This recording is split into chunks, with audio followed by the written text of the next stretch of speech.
నమస్కారం, welcome to 108 news Telugu. నా పేరు గౌరీ. ముందుగా బులెటిన్లో హెడ్లైన్స్.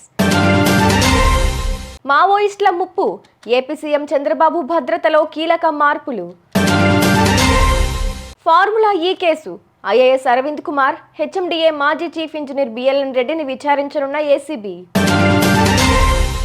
షేక్ హసీనాపై అరెస్ట్ వారెంట్, పాస్పోర్ట్ రద్దు. రాసిచ్చిన ఆస్తి వెనక్కి తీసుకోవచ్చు, ఏపీ ప్రభుత్వం ఆదేశాలు. సీఎం చంద్రబాబు భద్రతా వలయంలోకి కొత్తగా కౌంటర్ యాక్షన్ బృందాలు చేరాయి. సీఎంకు మావోయిస్టుల నుంచి ముప్పు పొంచి ఉన్న నేపథ్యంలో ఆయన భద్రతను పర్యవేక్షించే స్పెషల్ సెక్యూరిటీ గ్రూప్లో ఇటీవల పలు మార్పులు చేశారు. బ్లాక్ క్యాట్ కమాండోలు, ఎస్ఎస్ఏ సిబ్బందికి అదనంగా 6 కమాండోలు విధుల్లో ఉండనున్నారు. ఫార్ములా ఈ కారు రేస్ కేసులో ఇవాళ ఐఏఎస్ అరవింద్ కుమార్, హెచ్ఎండిఏ మాజీ చీఫ్ ఇంజనీర్ బిఎల్ఎన్ రెడ్డిని ఏసీబీ విచారించనుంది.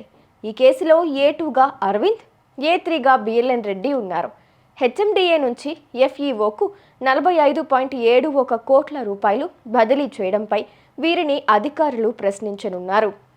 ఈ కేసులో A1గా ఉన్న కేటీఆర్ ఈ నెల 9న ఏసీబీ విచారణకు హాజరు కావాల్సి ఉంది. మాజీ పీఎం షేక్ హసీనా పాస్పోర్ట్ను బంగ్లా ప్రభుత్వం రద్దు చేసింది.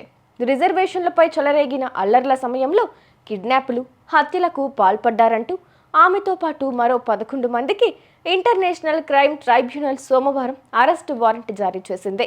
ఫిబ్రవరి 12లోగా అరెస్టు చేయాలని ఆదేశించింది.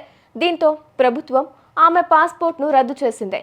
బంగ్లాలో అల్లర్ల సమయంలో పారిపోయి వచ్చిన హసీనా భారత్లో తలదాచుకుంటున్నారు.